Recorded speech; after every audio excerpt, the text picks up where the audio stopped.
నమస్తే, welcome to ABN clinic. ఇటీవల కాలంలో కిడ్నీ వ్యాధి ఎక్కువగా కనిపిస్తోంది. చిన్న వయసులో అధిక రక్తపోటుతో ఆందోళన చెందుతున్నారు. అసలు వీటికి కారణాలేంటి? శాశ్వత కిడ్నీ వ్యాధికి చికిత్స చేయకపోతే ఏం జరుగుతుంది? అసలు ఈ కిడ్నీ వ్యాధులు ఎందుకు వస్తున్నాయి? వీటికున్న చికిత్స మార్గాలేంటి? ఇవన్నీ తెలుసుకోవడానికి Star Hospitals senior nephrologist doctor Anur Kumar garu మనతో ఉన్నారు. ఆయనతో మాట్లాడదాం. హలో డాక్టర్ గారు, welcome to our studio. Good afternoon. Yes. So generally kidney injury and kidney disease అంటే ఏంటి? అసలు డిఫరెన్స్ ఏంటి? మెయిన్గా కిడ్నీ ఇంజురీ అంటామంటే acute kidney injury, that is a temporary, అంటే ఎప్పుడైనా కూడా డ్యామేజ్ ఉంటుంది, but it is reversible. So creatine high అయ్యి మళ్ళీ నార్మల్ కావచ్చు. దీన్ని acute kidney injury or kidney injury అంటాం. అదే కిడ్నీ డిసీజ్ అంటేనేమో mostly it's a permanent damage. అంటే ఒక్కసారి క్రియాటిన్ పెరిగింది అనుకోండి, తగ్గడం కష్టం. సో అది పెరుగుకుంటూ వెళ్తూ ఉంటుంది అండ్ ఇట్స్ ఏ పర్మనెంట్. దీన్ని క్రానిక్ కిడ్నీ డిసీజ్ అని అంటాము. అంటే క్రియాటినిన్ లెవెల్స్, బ్లడ్ లెవెల్స్ లో క్రియాటినిన్ లెవెల్స్ ఎక్కువగా ఉంటే అసలు వచ్చే సమస్య ఏంటి? జనరలీ నార్మల్ గా ఎంత ఉండాలంటారు?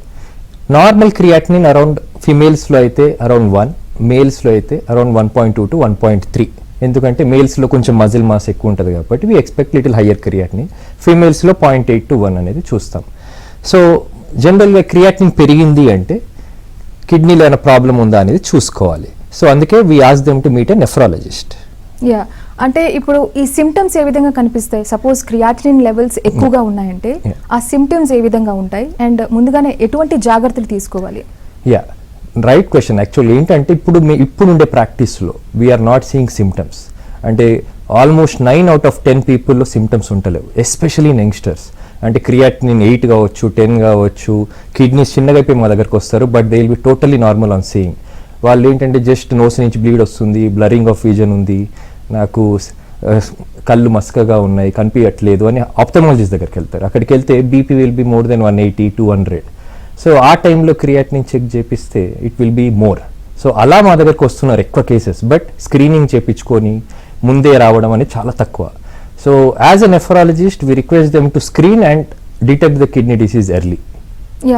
And అంటే పర్మనెంట్ కిడ్నీ డిసీజ్ వచ్చినప్పుడు అసలు సపోజ్ మనం దాన్ని ట్రీట్ చేయకపోతే ఆ సీవియర్ లెవెల్స్ ఏ విధంగా ఉంటాయి? బేసికల్గా ఏంటంటే పర్మనెంట్ కిడ్నీ డ్యామేజ్ అంటే క్రానిక్ కిడ్నీ డిసీజ్ అనేది స్టేజెస్ ఉంటాయి, స్టేజ్ 1 to stage 5. ఇప్పుడు మేము we request them to meet ఎప్పుడు స్టేజ్ 1 నుంచి స్టేజ్ 3, అంటే క్రియాటినిన్ <2 ఆర్ మోస్ట్లీ <2.5 ఉన్నప్పుడు కలిస్తే బెటర్. అంటే ఇంకోటి ఏంటంటే ప్రతి ఒక్కరు క్రియాటినిన్ వచ్చాక దాని ఈజిఎఫ్ఆర్ అని ఒక కాన్సెప్ట్ ఉంటుంది. అంటే that's just online calculator. EGFR అనేది మీరు ఆన్లైన్లో కొడితే యూ కెన్ ఒక క్రియాటినిన్ అండ్ మీ ఏజ్ పెడితే మీకు you can calculate the eGFR. So ఎప్పుడైనా కూడా ఈజిఎఫ్ఆర్ మోర్ దెన్ 50, అంటే 50 to 90 ఉన్నప్పుడే మమ్మల్ని కలవాలని చెప్తాం. అండ్ ఎర్లీగా కలిస్తే ఏంటంటే ఈజిఎఫ్ఆర్ ఇంకా డ్రాప్ కాకుండా, అంటే క్రియాటినిన్ ఫర్ ఎగ్జాంపుల్ ఇవాళ 2 ఉంది అంటే ఒక 30 to 40% ఆఫ్ ది ఫిల్టర్స్ రఫ్గా డ్యామేజ్ అయ్యి ఉంటాయి. అదే క్రియాటిన్, సో ఆ టైంలో మమ్మల్ని కలిస్తే ఏంటంటే ఇంకా ఫిల్టర్స్ ఎక్కువ డ్యామేజ్ కాకుండా అండ్ క్రియాటినిన్ ఎక్కువ పెరగకుండా చూసుకోవచ్చు. అదే ఒకవేళ కలవలేదనుకోండి, ఇవాళ ఉండే క్రియాటినిన్ 2 ఉంటుంది, ఒక 6 months తర్వాత 3 అవుతుంది. అంటే ఫిల్టర్స్ డ్యామేజ్ పెరుగుతూ ఉంటుంది అనమాట. సో ఫిల్టర్స్ డ్యామేజ్ పెరుగుకుంటూ వెళ్తుంటే క్రియాటినిన్ పెరుగుతూ ఉంటుంది. ఫర్ ఎగ్జాంపుల్ ఒక 1 year తర్వాత filters 60-70% of the filters damage అయ్యాయనుకోండి, క్రియాటినిన్ 4-5 అలా వెళ్ళిపోతూ ఉంటుంది. ఇట్స్ అ రఫ్ ఎస్టిమేట్, అంటే అర్థం కావడానికి చెప్తున్నా. సో ఎప్పుడైతే ఈ ఫిల్టర్స్ మోర్ దెన్ 90% డ్యామేజ్ అయిపోయాయో that is we called as a kidney failure, అంటే సికేడి స్టేజ్ 5. సో అలాంటి సిచ్యువేషన్స్లో they might require dialysis or kidney transplant. So మేమేంటంటే ఎర్లీగా వాళ్ళు మమ్మల్ని కలిసి, అంటే క్రియాటినిన్ తక్కువ ఉన్నప్పుడే 1.5, 2 లేదా మ్యాక్సిమం 2.5 ఉన్నప్పుడే కలిస్తే they will have lot of benefits. ఇంకా క్రియాటినిన్ ఎక్కువ కాకుండా చూసుకోవచ్చు. డాక్టర్ గారు ఒక కాలర్ ఉన్నారు, మాట్లాడదాం. కర్నూలు నుంచి శరణప్ప గారు ఉన్నారు. హలో డాక్టర్ గారు, నమస్కారం అండి. నమస్తే సార్, చెప్పండి సార్. మాది కర్తాల్ మండలం సార్. మాది ఓకే, ఇక్కడ అమన్గల్ దగ్గర కర్తాల్ మండలం మాది. చెప్పండి సార్. హలో చెప్పండి సార్. సార్ మాకు డయాలసిస్ ఉంది, ఇది డయాలసిస్ లేకుండా చేయాలంటే ఎట్లా చేయాలి sir? It's a very common question sir. మాకు రొటీన్ ఆల్మోస్ట్ డైలీ చాలా మంది పేషెంట్స్ ఇలా వస్తూ ఉంటారు. అండ్ ఏంటంటే ఎప్పుడైనా కూడా సార్ కిడ్నీ ప్రాబ్లం ఉన్నప్పుడు రీజన్ తెలుసుకోవాలి. అంటే ఇది కిడ్నీ ఇంజూరియా, నేను ముందుగా చెప్పినట్టు కిడ్నీ డిసీజ్ అనేది తెలుసుకోవాలి. సో టెంపరీ డయాలసిస్ రిక్వైర్మెంట్, ఇప్పుడు కిడ్నీ ఇంజురీలు అనుకోండి టెంపరీ డయాలసిస్ రిక్వైర్మెంట్ ఉంటుంది, లేదా కిడ్నీ డిసీజ్ అంటే కిడ్నీ ఫెయిల్ అయిపోయాయి అనుకోండి వాళ్ళకి పర్మనెంట్ డయాలసిస్ రిక్వైర్మెంట్ ఉంటుంది. సో డయాలసిస్ లేకుండా ఏది లేదా సార్ అది? సార్ ఒకటి ఏంటంటే ఇప్పుడైతే ఇంకా డయాలసిస్ లేకుండా అంటే కిడ్నీ మార్పిడి అనేది ఒకటే ట్రీట్మెంట్. అంటే బేసికల్గా ఏంటంటే మీ రిలేషన్స్లో కానీ ఫ్రెండ్స్లో కానీ కిడ్నీ మార్పి ఆర్ ఇప్పుడు ఏంటంటే జీవన్ దాన్ ప్రోగ్రామ్ ఉంది, గవర్నమెంట్ యాక్టివ్గా Jeevan Daan program cadaver brain death patients కూడా డొనేషన్స్ బాగా ప్రమోట్ చేస్తున్నారు. సో కిడ్నీ ట్రాన్స్ప్లాంట్కి వెళ్ళడము ఇట్స్ వెరీ గుడ్. బేసికల్గా మీ క్వాలిటీ ఆఫ్ లైఫ్ కావచ్చు, క్రియాటినిన్ లెవెల్స్ కావచ్చు, బ్లడ్ ప్రెషర్స్ కావచ్చు మళ్ళీ నార్మల్ అవుతాయి. సో డెఫినెట్గా డయాలసిస్ మీద kidney transplant will have lot of benefits and మీ సర్వైవల్ కావచ్చు, క్వాలిటీ ఆఫ్ లైఫ్ కావచ్చు చాలా పెరుగుతుంది. సో కుదిరితే మీరు కిడ్నీ ట్రాన్స్ప్లాంట్కి ప్లాన్ చేసుకోండి. డాక్టర్ గారు అసలు కిడ్నీ సమస్యలు రావడానికి ప్రధాన కారణాలు ఏంటి? Right question. యాక్చువల్గా ఏంటంటే ఇప్పుడు ఉండే సిచ్యుయేషన్స్లో ఎల్డర్లీలో అంటే యంగ్స్టర్స్ కూడా డయాబెటీస్ హైపర్టెన్షన్ చూస్తున్నాము, బట్ ఎల్డర్లీలో most common is diabetes. Worldwide most common ఇప్పటికీ కూడా diabetes is the most common cause of kidney disease. Second hypertension. And ఇంకోటి ఏంటంటే మనకుండే హాట్ క్లైమేటిక్ కండిషన్స్లో రికరెంట్గా స్టోన్స్, కిడ్నీ స్టోన్స్ రావడం ఇలాంటి ద్వారా కూడా కిడ్నీస్ డ్యామేజ్ అయ్యి వాళ్ళు కిడ్నీ ఫెయిల్యూర్కి వెళ్తారు. అండ్ ఫోర్త్ థింగ్ ఏంటంటే ఫ్యామిలీ హిస్టరీ. ఇప్పుడు ఎవరికైనా కిడ్నీ ప్రాబ్లమ్స్ ఉన్నాయి, మన ఫ్యామిలీలో ఎవరికైనా కిడ్నీ ప్రాబ్లమ్స్ ఉన్నాయా, వాళ్ళకి ఏమైనా డయాలసిస్ మీద ఉన్నారా, ఇలాంటివి ఉన్నప్పుడు మనం కూడా కిడ్నీ స్క్రీన్ చేసుకోవాలి, కిడ్నీ టెస్ట్ చేయించుకొని స్క్రీన్ చేసుకుంటే మంచిది. సో ఈ 4 అనేది టాప్. అండ్ ఫిఫ్త్ ఏంటంటే ఇప్పుడు చూసే సినారియోస్లో యంగ్స్టర్స్ అంటే 20 years, 25 years, 30 years వాళ్ళు కిడ్నీ ప్రాబ్లమ్స్తో వస్తున్నారు. ఇది mostly what we think is dietary life style changes వల్ల వీళ్ళకి ఆటో ఇమ్యూన్ అంటే ఇమ్యూన్ డిస్రెగ్యులేషన్స్ అవుతున్నాయి. అంటే బేసికల్గా ఏంటంటే మన బాడీ అనేది బ్యాక్టీరియా లేదా వైరస్ ఎంటర్ అవుతూనే వాటి మీద ఫైటింగ్ చేస్తుంది, తర్వాత ఆ టైంలో మనకు ఫీవర్ వస్తుంది, తర్వాత మనం నార్మల్ అయిపోతాం. కానీ ఇప్పుడుండే సినారియోస్లో ఇమ్యూన్ అనేది డిస్రెగ్యులేషన్ అవ్వటం వల్ల మన బాడీ అనేది మన కిడ్నీస్ మీద ఫైటింగ్ చేయడం స్టార్ట్ చేస్తుంది. సో ఇలాంటి టైమ్స్లో అది ఒక స్లో అంటే వాళ్ళకి బయటికి సిమ్టమ్స్ ఏమి ఉంటలేవు. సో స్లోగా ఫైటింగ్ చేస్తూ creatinine over the few years పెరిగి they are going into kidney failure. So ఇలాంటిది it could be due to immune dysregulation or some other factors like mostly diet and lifestyle. ఇలాంటి యంగ్స్టర్స్లో బాగా చూస్తున్నాం. So this is one most again important reason for kidney disease in India especially. Doctor గారు మరో caller ఉన్నారు, మాట్లాడదాం. అప్పారావు గారు from Guntur, ఒకసారి మీ డౌట్ ఏంటో అడగండి. Hello sir. చెప్పండి. నమస్తే అండి. నమస్తే సార్. నమస్తే అండి. నమస్తే మేడం. మా వారికి క్రియాటిన్ 1.6 నుంచి 2కి అప్ అండ్ డౌన్ అవుతా ఉందండి. 2 బిలోనే ఉంటుంది మేడం. తను ఐజియో నెఫ్రోపతి అని కన్ఫర్మ్ చేశారు. ఎయిమ్స్ లో మెడిసిన్ వాడుతున్నాం మేము ఆల్రెడీ 3 years నుంచి.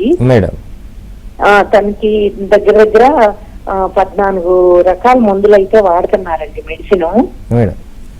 ఐజియోనెఫ్ అనే మందు, మైఫెన్, ఒమేగ్రన్, ఇడియాను, రీపేస్, లివిజాను, ఇట్లా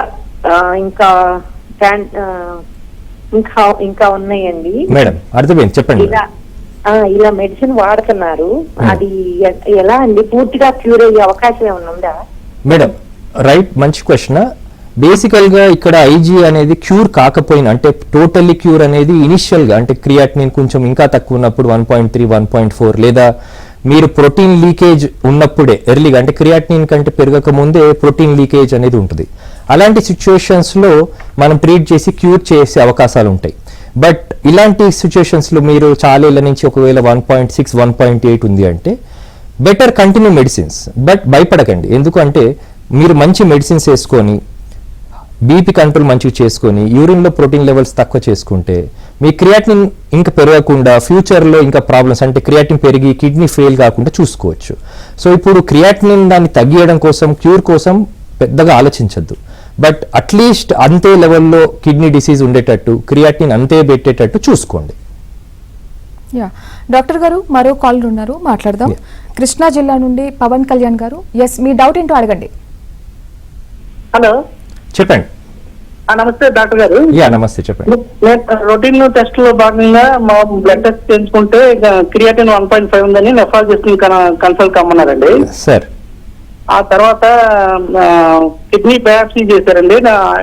ఐజీఏ నెఫ్రోపతి అన్నారు సార్. సార్ అది ఐజీఎన్ఎఫ్ 9 వాడాము ఫస్ట్, తర్వాత తగ్గించారు మేడం గారు. ఐజీఎన్ఎఫ్ 3 వాడుతున్నాను సార్. అది 2 సంవత్సరాల నుంచి వాడుతున్నాను సార్. అట్లా ఎన్ని సంవత్సరాలు వాడాలండి? నాకు కొంచెం డౌట్ అవుతుంది. అంటే సార్ ఇప్పుడు ఈ క్రియాటినిన్ లెవెల్స్ అంతే ఉండి మీరు యూరిన్లో ప్రోటీన్ తగ్గి ఉంటే ఒకసారి డిస్కస్ చేయండి ట్రీట్మెంట్ ఆప్షన్స్. ఇంకా చాలా ఐజీఏలో ఒక స్టీరాయిడ్సే కాకుండా ఇంకా వేరే ట్రీట్మెంట్స్ కూడా చాలా మంచి ఆప్షన్స్ వచ్చాయి ఇప్పుడు. సో మంచిగా ఒకవేళ ప్రోటీన్ లెవెల్స్ బాగుండి క్రియాటినిన్ అంతే ఉంటే క్లోజ్ మానిటరింగ్లో మీరు స్టాప్ చేసి చూడొచ్చు. బట్ 2 years అయిపోయింది కాబట్టి you can do that. But అది చేసే ముందు మీరు ఏంటంటే క్లోజ్ మానిటరింగ్లో ఉండి వేరే కిడ్నీ ప్రొటెక్టివ్ మెడికేషన్స్ ఉన్నాయి అవి తీసుకోవడము, అట్లనే బీపీ మెడిసిన్స్ మంచిగా తీసుకోవడము, అండ్ రెగ్యులర్గా డాక్టర్ని కలిసి డైట్ కరెక్ట్గా మెయింటైన్ చేయడం. ఈ ఐజీ అనేది మోస్ట్లీ గట్ రిలేటెడ్, అంటే గట్ మైక్రోబయామ్ కావచ్చు, లేకపోతే గట్లో ఉండే immune related. So me life style and diet చాలా ఇంపాక్ట్ ఉంటుంది ఐజీఏ మీద. సో ఇవన్నీ చేసుకొని జాగ్రత్తలు పాటించి రెగ్యులర్గా నెఫ్రాలజిస్ట్ని కలిసి మీరు ఒకవేళ వాళ్ళతో డిస్కస్ చేసి ఆపండి. ఎస్ డాక్టర్ గారు, యంగ్ అడల్ట్స్లో ఎక్కువగా కిడ్నీ డిసీజ్ వస్తున్నాయి. అసలు దీనికి కారణాలు ఏంటంటారు? ఎగ్జాక్ట్లీ ఇందాక డిస్కస్ చేసాం. ఇప్పుడు మనం చూస్తే ఐజీఎస్ అంటే 3 calls-లో 2 calls ఫర్ ఐజీఏ నెఫ్రోపతి. ఇది mostly we seen young males, అంటే 25 years, 30 years, 35 years, less than 40 years young మేల్స్లో చాలా కామన్గా చూస్తూ ఉంటాం. సో ఇదంతా కూడా gut microbiota or like gut immune డిస్రెగ్యులేషన్కి సంబంధించింది అనమాట.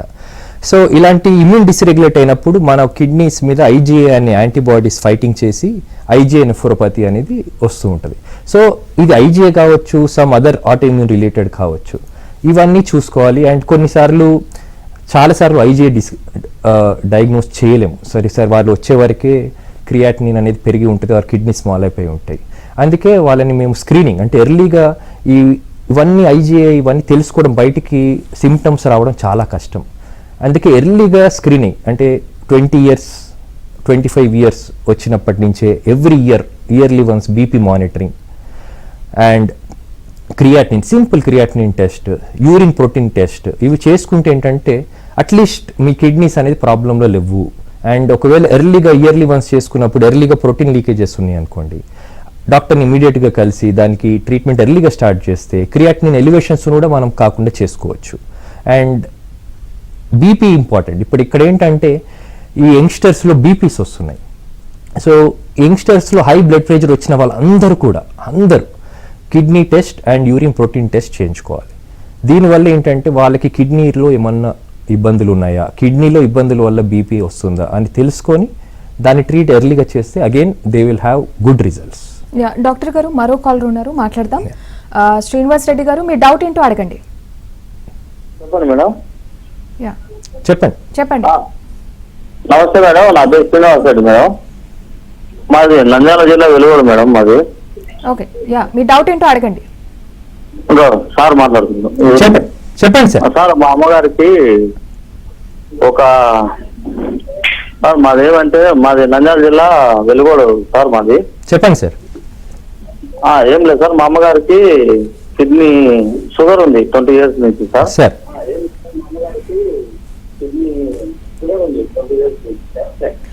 అయితే ఏం లేదు సార్, మా అమ్మకు లెఫ్ట్ సైడ్ కిడ్నీ సింక్ అయింది సార్, చిన్న సైజు అయింది left side kidney. Right side kidney 50% పనిచేస్తుంది సార్.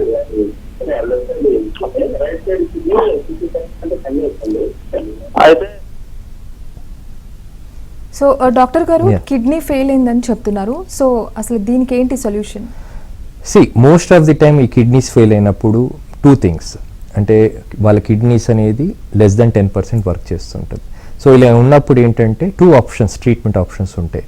ఇక్కడ ఐదర్ డయాలసిస్ అంటే ఏంటంటే కిడ్నీస్ అనేది జస్ట్ ఫిల్టర్స్, అంటే వాళ్ళు ఆ కిడ్నీ అనేది ఫిల్టర్స్ సరిగ్గా చేయకపోవడం వల్ల బాడీలో టాక్సిన్స్ ఎక్కువైపోయి అది వాళ్ళకి ఇబ్బంది పెడుతుంటుంది, అంటే నార్మల్ లైఫ్ లీడ్ చేయడానికి ఇబ్బంది పెడుతూ ఉంటుంది. ఐదర్ వామిటింగ్స్ కావచ్చు, ఆయాసం కావచ్చు, కాళ్ళ వాపులు కావచ్చు. ఇట్లాంటివి ఉన్నప్పుడు ఏంటి అంటే బయట ఫిల్టర్ పెట్టి ట్రీట్మెంట్ చేస్తాం, అంటే దాన్ని డయాలసిస్ అంటాం. So dialysis is nothing but ఒక చిన్న మిషన్కి ఒక ఫిల్టర్ పెట్టేసి we clean the blood, toxins తీసి మళ్ళీ వాళ్ళ బ్లడ్ వాళ్ళకి పంపిస్తాం, దాన్ని డయాలసిస్ అంటారు. లేదా సెకండ్, డయాలసిస్ ఇంట్రెస్ట్ లేదు సార్, మాకు పెయిన్ఫుల్ దీనివల్ల మాకు ఇబ్బందులు ఉన్నాయి, మాకు భయం ఉంది, లేదా బీపీ ఫ్లక్చుయేషన్స్ వస్తున్నాయి, డయాలసిస్ అయినా కూడా కొంచెం ఇబ్బందులు పడుతున్నాము. ఎందుకంటే డయాలసిస్ ఈజ్ నాట్ అందరికీ, కొంతమంది ఆ డయాలసిస్లో ఇబ్బంది పడతారు, ఎందుకంటే వాళ్ళకి బీపీ ఫ్లక్చుయేషన్స్ ఉండొచ్చు, లేకపోతే డైట్లో రెస్ట్రిక్షన్స్ చాలా ఉంటాయి, లేకపోతే ఎంత డయాలసిస్ చేసుకున్న వాపులు తగ్గకపోవచ్చు. ఇలా ఉన్నప్పుడు ఏంటంటే transplant is a very good option. ఎవరికైనా కూడా ఫస్ట్ వచ్చినప్పుడు కిడ్నీ ట్రాన్స్ప్లాంట్ అనేది సజెస్ట్ చేస్తాం. ఇదేంటంటే they will have a very good quality of life. వాళ్ళకి కార్డియాక్ మోటార్ అంటే కార్డియాక్ ప్రాబ్లమ్స్ చాలా తక్కువ ఉంటాయి ట్రాన్స్ప్లాంట్ మీద ఉన్న వాళ్ళకి. And quality of life, they will have wonderful quality of life than dialysis people. So ఈ 2 ఆప్షన్స్, దాంట్లో transplant first option we will take, and second ట్రాన్స్ప్లాంట్కి వెళ్ళలేకపోతున్నారు అంటే వీ విల్ సజెస్ట్ దెమ్ డయా. డాక్టర్ గారు, ప్రోటీన్ లీక్ గురించి మనం earlier గా అంటే మీరు చెప్పారు. సో అసలు ప్రోటీన్ లీక్ అంటే ఏంటి? బేసికల్గా ఏంటంటే kidney filters are very tight. అంటే వాళ్ళలో ఒక water, salt, potassium, acid levels only ఇవే యూరిన్లో వెళ్తాయి. అంటే that is the action of kidneys. అంటే ఫిల్టర్స్ అనేది అలా యాక్టివ్ వస్తాయి. అండ్ జనరల్గా ఫిల్టర్స్ అనేది వెరీ టైట్ ఉండి ఓన్లీ ఇవే యూరిన్లో వెళ్ళేటట్టు చూసుకుంటాయి. బట్ ఈ డయాబెటీస్ వల్ల, హైపర్ టెన్షన్ వల్ల ఆర్ ఇమ్యూన్ ప్రాబ్లమ్స్ వల్ల ఏంటి అంటే వీళ్ళకి ఫిల్టర్స్ అనేది లూజ్ అయిపోయి లీక్ అయిపోతాయి. And they will lose protein in the urine. Most of the time వీళ్ళకి ఏంటంటే యూరిన్లో ఫ్రాతీ రావడం, అంటే యూరిన్ నురగగా ఉంది అనేది కామన్ కంప్లైంట్. దీనివల్ల ఇది ఏంటి అంటే early sign, this is very early sign of kidney damage. That is the importance of protein leakage. అంటే వీళ్ళు ఎర్లీగా డిటెక్ట్ చేసి, చాలా ఒకవేళ ఎర్లీగా డిటెక్ట్ చేయడం కష్టం, బట్ ఎర్లీగా డిటెక్ట్ చేస్తే they will have lot of benefits. So ఎర్లీగా కిడ్నీ డ్యామేజ్, యూరిన్లో ప్రోటీన్ లీక్ అయ్యేటప్పుడే మనము ట్రీట్మెంట్ స్టార్ట్ చేసి ఎందుకు లీక్ అవుతుందో చూసుకొని ట్రీట్మెంట్స్ ఇస్తే క్రియాటినిన్ అనేది పెరగకుండా కూడా ట్రీట్మెంట్ చేసుకోవచ్చు. సో దట్ ఈస్ ఈ ప్రోటీన్ లీకేజ్ గురించి అవగాహన. అండ్ అందరు కూడా ఎవరికైతే ఇలాంటి ఎర్లీగా స్క్రీనింగ్ టెస్ట్లలో, అందుకే urine protein creatinine ratio and complete urine examination అనేది పెడతాం. These are screening test. అంటే వీళ్ళు ఎర్లీ అట్ 20 years ఏజ్ నుంచే అందరూ ఇయర్లీ వన్స్ ఒక simple urine exam and urine protein creatinine ratio చేసుకుంటే, వాళ్ళు బ్లడ్ టెస్ట్ కూడా అవసరం లేదు, ఈ 2 టెస్ట్ చేసుకుంటే ఒకవేళ యూరిన్ ప్రోటీన్ లీక్ ఏమైనా ఉందనుకోండి ఇమీడియట్ గా they can go and meet a nephrologist and ఎర్లీగా కిడ్నీ డ్యామేజ్ ని డిటెక్ట్ చేయొచ్చు. సో ఇప్పుడు ఒక కాలర్ ఉన్నారు, మాట్లాడదాం. సో జైరాబాద్ నుండి వెంకటేశ్వర్లు గారు, మీ డౌట్ ఏంటో అడగండి. నమస్కారం సార్. నమస్తే సార్, చెప్పండి సార్. నేను జైరాబాద్ నుంచి డీకే వెంకటేశ్వర్లు సార్. సార్ చెప్పండి సార్. నేనేంటే ఒక 6 నెలల క్రితం నాకు మూత్రము మన కిడ్నీ సమస్యతో ఒమేగా పోయింది సార్. ఒమేగా హాస్పిటల్ ఈఎస్ఐ నుంచి సార్. పోతే అప్పుడు అన్ని గుండెకి ఏం లేదు, దేనికి ఏం లేదు, మూత్రంలో రాయింది, ఎన్నడూ తీయాలన్నారు, కిడ్నీ సమస్య ఏం లేదు అని చెప్పిండ్రు సార్. చెప్తే సరే అని డిశ్చార్జ్ చేసి వచ్చాం సార్. సార్ మళ్ళీ 5 నెలల తర్వాత మొన్న బేస్తావారం రాత్రి మూత్రం అసలు రాలేదు సార్. సార్ 2 రోజుల క్రితం నుంచి అగ్గిపుల్ల మన పొరక పుల్ల మాత్రం వస్తా మంటలు వేసింది సార్. ఆ తర్వాత బేస్తావారం రాత్రి 11 గంటల నుంచి అసలు మూత్రం అనే వస్తే రాలేదు, బాగా లోపల చక్రం తిరుగుతా ఉంది సార్. ఏంటంటే ఎంత ప్రాబ్లం అన్నా చాలా ఏడ్చుకున్నా, ఆ పిల్ల కొడుకులు కోళ్ళను పండుగలు లేపలేదు భయపడుతుందని. సార్ అయితే ఒక పిన్ని పెట్టి నేనే ఒక కొంచెం అని అంటే మూత్రం చాలేదు సార్. ఓకే, ఏమంటారు చెప్పండి సార్.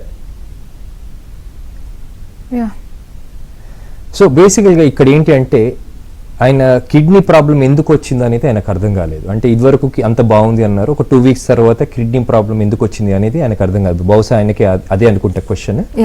సో ఎప్పుడైనా కూడా యూరిన్ సరిగా రావట్లేదు లేదా క్రియాటిన్ పెరిగింది అన్నప్పుడు కంపల్సరీ ఎందుకు క్రియాటిన్ పెరిగింది, ఎందుకు కిడ్నీ ప్రాబ్లం వచ్చింది, ఎందుకు యూరిన్ తక్కువ వస్తుందని చూసుకోవాలి. First question is why. దాని తర్వాత రీజన్స్. అప్పుడు ఆ వై అన్నప్పుడు మనం ఎందుకు వచ్చింది, ఇది షుగర్ వల్ల వచ్చిందా, బీపీ వల్ల వచ్చిందా, లేదా సమ్ ఇన్ఫెక్షన్ వల్ల వచ్చిందా, లేకపోతే ఎల్డర్లీ వాళ్ళల్లో యూరిన్ బ్లాక్ అయిపోయి వచ్చిందా అనేది చూసుకొని దానికి తగ్గట్టు ట్రీట్మెంట్స్ తీసుకోవాల్సి ఉంటుంది. సో అందుకే ఎర్లీగా క్రియాటినిన్ పెరిగింది అన్నప్పుడు first go and meet a nephrologist. వారు మీకు క్లియర్గా ఎందుకు పెరిగింది, దీనికి ఏంటి సొల్యూషన్ అనేది చెప్తారు. డాక్టర్ గారు మరో కాలర్ ఉన్నారు, మాట్లాడదాం. పల్నాడు నుండి కాజా గారు, మీ డౌట్ ఏంటో అడగండి. ఏమండి, హలో చెప్పండి సార్. చెప్పండి. నాకు కిడ్నీ ప్రాబ్లం ఉందండి సార్. నాకు ఇది క్లారిటీ పెరిగిపోయిందండి కిడ్నీకి. సార్. కిడ్నీ క్లారిటీ పెరిగిపోయింది సార్. డయాలసిస్ చేశారు, 2 సార్లు చేశారు, ప్యాస్ ఆగిపోయింది సార్. నాకు 10 ఏళ్ల కింద కొద్దిగా ఇన్ఫెక్షన్ ఉందన్నారు, మొన్న 5-6 నెలల కింద 2 సార్లు డయాలసిస్ చేశారు, ప్యాస్ ఆగిపోయింది. సార్. కిడ్నీ క్లారిటీ పెరిగిపోయింది బాగా. మందులు వాడుతున్నానండి, 1 నెల రాశారు, ఇంకా లేదు మందులు రాయట్లా. మామూలు షుగర్ ఉంది నాకు. సార్. అది ఇప్పుడు మళ్ళీ రాకుండా ఉండాలంటే ఏం చేయాలండి? ఇప్పుడు డయాలసిస్ మీద ఉన్నారా సార్? 2 సార్లు చేశారు డయాలసిస్, మళ్ళీ తగ్గింది, ప్యాస్ వచ్చింది బాగా. అర్థమైంది సార్, అర్థమైంది. సో ఇది చాలా కామన్ ప్రాబ్లం. అంటే ఈయన అడిగేది చాలా ఇంపార్టెంట్ క్వశ్చన్. బేసికల్గా ఏంటంటే సార్, ఒకటి, మీరు క్రియాటినిన్ ఒకవేళ ఇప్పుడు నార్మల్ అయిపోయి డయాలసిస్ నుంచి బయటకు వచ్చారు అంటే ఫ్యూచర్లో ఎప్పుడు కూడా ఇంపార్టెంట్ థింగ్, మీ బీపీ షుగర్ మెడిసిన్స్ రెగ్యులర్గా వేసుకోండి. యూరిన్లో ఇన్ఫెక్షన్స్ రాకుండా చూసుకోండి, ఇది ఒకటి చాలా ఇంపార్టెంట్ థింగ్. అండ్ ఇంకోటి, ఎప్పుడన్నా సిక్ ఉన్నారు అంటే మీరు సరిగా తినట్లేదు, ఫీవర్ వచ్చింది, సమ్ లంగ్ ఇన్ఫెక్షన్ వచ్చింది, యూరిన్ ఇన్ఫెక్షన్ వచ్చింది, లేదా డయేరియా వచ్చింది అన్నప్పుడు టెంపరీగా బీపీ టాబ్లెట్స్, షుగర్ టాబ్లెట్స్ మీ డాక్టర్ని కలిసి హోల్డ్, అంటే కిడ్నీకి ఇంపాక్ట్ అయ్యే మెడిసిన్స్ని స్టాప్ చేయండి. మళ్ళీ మీరు బాగా అయ్యాక అదే 2 days 3 days తర్వాత మళ్ళీ నార్మల్గా తింటున్నారు, యాక్టివ్గా అయ్యారు, ఇన్ఫెక్షన్ తగ్గింది అన్నాక మళ్ళీ రీస్టార్ట్ చేయండి. మోస్ట్ ఆఫ్ ది టైమ్స్ ఇట్లాంటి టాబ్లెట్స్ కంటిన్యూ చేస్తూ ఉంటారు ఫీవర్ వచ్చినా కూడా. ఇలాంటి టైంలో కిడ్నీస్ ఇంపాక్ట్ అవుతాయి. And second important thing is pain killers. అంటే మనము సింపుల్గా పెయిన్ వచ్చింది లేదా ఫీవర్ వచ్చింది అని పక్కన డాక్టర్ దగ్గరికి వెళ్ళి పెయిన్ కిల్లర్స్ తీసుకుంటాం. పెయిన్ కిల్లర్స్ అనేది తీసుకున్నప్పుడు మీరు మంచిగా తినాలి అండ్ హైడ్రేషన్, అంటే మంచిగా ఫ్లూయిడ్స్, వాటర్ తీసుకోవాలి. మీరు already BP tablets, sugar tablets మీద ఉంటారు అండ్ ఆ టైంలో సరిగా తినకుండా ఉంటారు. అలాంటి టైంలో పెయిన్ కిల్లర్స్ తీసుకుంటే ఈ అన్ని combinations will harm the kidneys.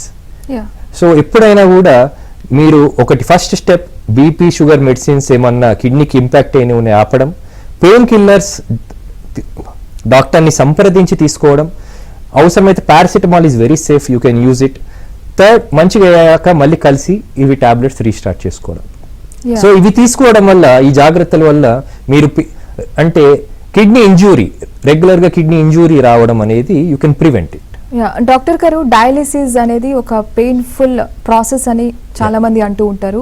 Once dialysis start చేసిన తర్వాత నో కమ్ బ్యాక్ అనేది కూడా ఉంటుంది. సో ఏంటి అసలు డయాలిసిస్ అనేది వన్స్ స్టార్ట్ అయిన తర్వాత ప్రాసెస్ ఏ విధంగా ఉంటుంది? అగైన్ డయాలిసిస్ పెయిన్ఫుల్ అనేది కాదు. బేసికల్గా ఏంటంటే ఇట్స్ ఎ మిత్. చాలా మిత్స్ ఉన్నాయి, ఈ డయాలిసిస్ కావచ్చు, ట్రాన్స్ప్లాంట్ మీద మిత్స్ చాలా ఉన్నాయి. అయితే డయాలిసిస్ స్టార్ట్ చేసే ముందు వి పుట్ ఏ లైన్, అంటే దాన్ని ఏమంటారు అంటే డయాలిసిస్ లైన్ నెక్లో పెడతాం, పెద్ద రక్త కణానికి పెడతాం. సో అలాంటి టైంలో చిన్నగా వాళ్ళకి అది కూడా నొప్పి లేకుండానే పెడతాం. So and most of the time చాలా మంది యాక్టివ్గా టీవీ చూసుకుంటూ, some people do exercise during dialysis, some people eat food during dialysis, so or they read books during dialysis. So ఏదో ఇనిషియల్గా కొంచెం ఈ క్యాథెటర్ రిలేటెడ్, అంటే డయాలిసిస్ లైన్స్ పెట్టేటప్పుడు కొంచెం పెయిన్ ఉండొచ్చు, బట్ తర్వాత it's not a painful procedure. And most of the time మీరు చూస్తే చాలా హాస్పిటల్స్ వెళ్ళి డయాలిసిస్ విజిట్ చేయండి, దే డూ ఐటీ ఎంప్లాయీస్ కావచ్చు, లేకపోతే ప్రొఫెషనల్స్ కావచ్చు, they go to job, in between they come to dialysis, again they go back. So they do their routine work. అంటే almost life, normal life you can lead in dialysis. మనము చాలామంది ఏంటంటే dialysis అనగానే భయపడిపోవడము, ఇక నాకు life అయిపోయింది, ఇక death dialysis అంటే అనుకుంటారు. బట్ నో, మీరు డయాలిసిస్ చేసుకోకపోతే ప్రాబ్లం అవుతుంది మీ లైఫ్ కంటేనే మేము డయాలిసిస్ సజెస్ట్ చేస్తాం. సో అందుకే డయాలిసిస్కి భయపడకండి. అండ్ సమ్ టైమ్స్ మీరు అన్నట్టు dialysis is not always permanent. ఇక్కడ ఎందుకు డయాలిసిస్కి వెళ్తున్నారు అనేది కూడా చూసుకోవాలి. ఇప్పుడు ఫర్ ఎగ్జాంపుల్ ఇందాక కాల్ మాట్లాడుతున్న తను 2 times చేశాక మళ్ళీ నార్మల్ అయిపోయేది అన్నారు, అంటే దీన్ని కిడ్నీ ఇంజూరీ అంటారు. కిడ్నీ ఇంజూరీ వచ్చి టెంపరీగా ఆయనకి డయాలిసిస్ వెళ్ళారు, టెంపరీ మళ్ళీ కిడ్నీ డ్యామేజ్ నార్మల్ అయిపోయాక డయాలిసిస్ నుంచి బ్యాక్ వచ్చేసారు. బట్ కిడ్నీ డిసీజ్ నుంచి కిడ్నీ ఫెయిల్యూర్ అంటే నో కమింగ్ బ్యాక్ అంటారు. పర్మనెంట్ డ్యామేజ్ ఉన్నప్పుడు ఇది mostly diabetes, hypertension, or ఇందాక యంగ్స్టర్స్లో మాట్లాడుతున్నప్పుడు కిడ్నీ మన ఏంటి ఇమ్యూన్ రిలేటెడ్ ప్రాబ్లమ్స్ వాళ్ళలో చూస్తున్నప్పుడు ఏంటంటే క్రియాటిన్ పెరిగి మెల్లగా ఒక లాస్ట్ ఫ్యూ ఇయర్స్ నుంచి మెల్లగా పెరిగి ఇప్పుడు చాలా పెరిగిపోవడం, కిడ్నీ ఫంక్షన్ టోటలీ పడిపోవడం, దీని వల్ల వీళ్ళకి మోస్ట్లీ పర్మనెంట్ డయాలసిస్ అవసరం పడుతుంది. అండ్ వీళ్ళకి ఇందాక ఫస్ట్ కాలర్ అడిగినట్టు ఏమన్నా వేరే ఆప్షన్స్ ఉన్నాయంటే kidney transplant is only the option, and kidney transplant is the best option. Doctor గారు, జనరలీ జిమ్ కి వెళ్లే వాళ్ళు Yeah. Creatine and protein powders ఇవి తీసుకుంటూ ఉంటారు. అండ్ మోస్ట్ ఆఫ్ దెమ్ అవి తీసుకుంటే కిడ్నీ ఇష్యూస్ వస్తాయేమో అని పానిక్ కూడా అవుతూ ఉంటారు. Yeah. అసలు అలా తీసుకోవడం అనేది ఎంత కరెక్ట్ అంటారు? ఇది అగైన్ డిబేటబుల్ క్వశ్చన్ అండి. ఎందుకంటే ఇట్స్ క్రియాటినిన్ సప్లిమెంట్స్ తీసుకొని మా దగ్గరికి కిడ్నీ డ్యామేజ్ తోని వస్తున్న వాళ్ళు చూసాం, కొన్ని రిపోర్ట్స్ చూసాం. బట్ అదే కాజ్ చేసింది అనేది చెప్పడం చాలా కష్టం, ఎందుకంటే we can't prove it.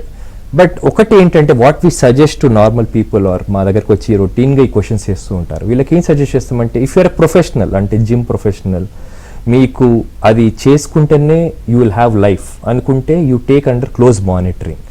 But రొటీన్గా నార్మల్ జిమ్కి వెళ్ళే వాళ్ళు, ఫిట్నెస్ మెయింటైన్ చేసేవాళ్ళు, వీళ్ళకి నార్మల్ డైట్ అంటే నార్మల్ న్యాచురల్ ప్రోటీన్స్ తీసుకోమని సజెస్ట్ చేస్తాం.